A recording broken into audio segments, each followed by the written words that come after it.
Well, hello, everybody. Pastor Andy here. Hope you're doing great on this beautiful Wednesday. Sitting here looking out the window, the sun is shining, and we're blessed in more ways than we can imagine. Sometimes we don't see that because of circumstances around us, but the fact that we're able to be up, the fact that we're able to take in air, to have a little nourishment, all the different things, all the little things, they start adding up.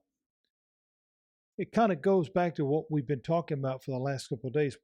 What we think on, it does matter. What occupies that space? What do we give that time to, or maybe even who? Paul writes in our verse from Philippians chapter 4 and verse 8, whatsoever. And that's a big word. That's almost like whosoever when we look at the totality of that. So he says, whatever is true, whatever is honest, whatever things are just. I want you to think on those things. It'll change your life. When we think of the word just, of course, it is the compound part. It's justice. We think about that word. What does that mean? Well, the word itself means morally right. It means fair, appropriate, well-founded. There's all kinds of different parts of that word that are defined as such. Why is it important to think on things that are just? Why would that even be an expectation from the Lord that we would think on things that are just? Well, it's very simple. Because that's how he treats us. That's really the bottom line. It's how he treats us.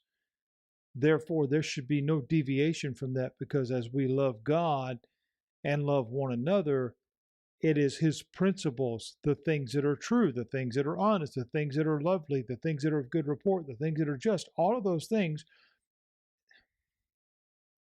That's exactly how he expects us to act. And rightfully so, because we're created in the image of God. This is why what we think on is so important. So I've asked this question several times in this multi-part message. What guides our thoughts? Who guides our thoughts? Friends, it's so important that we address that, because if we don't, it is so easy to fall off the wagon, if you will. It is so easy to go down that road that does not have a good end. When we're focused on Christ, and I mean that is where our heart belongs, that's where it's at. When we're focused on Christ, we begin to think better. We begin to think clearer. According to 1 Corinthians 2 and 16, it is said that we have the mind of Christ. In other words, we are capable. It can be done. Here's the question. Are we using that? That's a tool we've been given. Are we using that? Do we allow our daily life to find guidance through Him? Or do we tend to take each day and kind of hold on to the old adage, well, I'm just trying to figure it out. I'm just trying to survive, trying to make it till tomorrow. That's not what God wants us to think like. That's not how God wants us to think. Because while indeed, again, to be all cliche and repetitive, we may not know what tomorrow holds, we can absolutely know who holds tomorrow. And if we have the right heart relationship with Him, we know that we can walk into tomorrow prepared.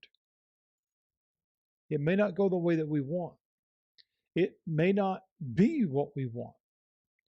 But it's what we think on as to how we receive what comes our way.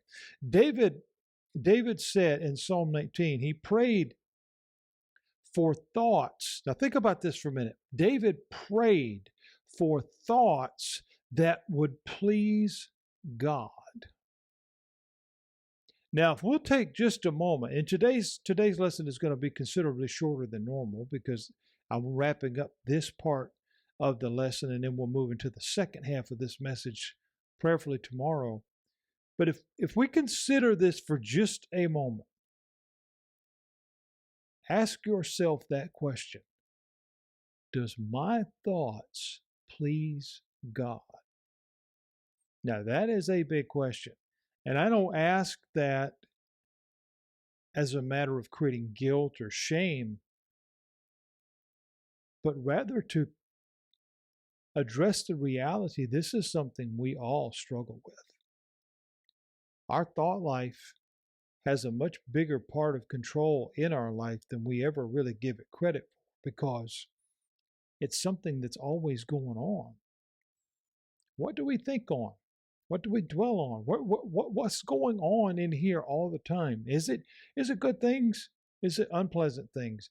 Is it reality? Is it foolishness? Is it revenge? Is it anger? Is it worry? Is it doubt? I mean, all these different things, because we go back to our original, when we first started this series on power, and Paul says, stop worrying about everything. Be careful for nothing, but by prayer and supplication with thanksgiving, let your requests be made known to God. Our thought life controls that. So, where are we at with that? What is dwelling? What is occupying this space that we give our thoughts to? Christ controlled thinking. Friends, this adds power to life.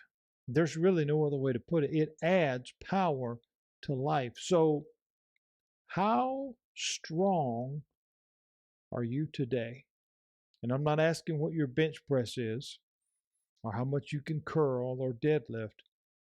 How strong are you today spiritually? How sound is your thinking? What direction do you see things going for you right now? Our thought life, and I'll say this as I close, our thought life is vital. I said this at the beginning of this study. I'm saying it again. It is vital to our success in every part of our life. So if it is that important, our thought life, if it is that important and it holds that much of a position, who are we letting be in charge of that position? If our thought life is in control of our success or our failure, who are we giving that authority to? Who are we giving that level of importance to?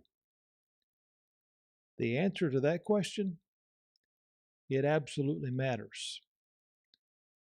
Because if we allow anyone, and I mean this, if we allow anyone to have that position other than Christ himself, the results, they're not good. And we'll just leave it at that. God bless you. I'll come back tomorrow, Lord willing, with the second part of this. Same verse, but we have to look at the rest of these things. Whatsoever things are lovely, whatsoever things are pure, whatsoever things are of a good report. What do those things mean? We'll look at that, Lord willing, tomorrow, and we'll begin kind of winding down the week. We're already here at Wednesday, getting ready for another weekend coming up, but we'll have another couple of lessons in the tank this week. So God bless you. Thank you for joining me today for Making It Simple. I am Pastor Andy, and it is a joy and an honor to be with you as we're looking at Christ-controlled thinking. Why is that important?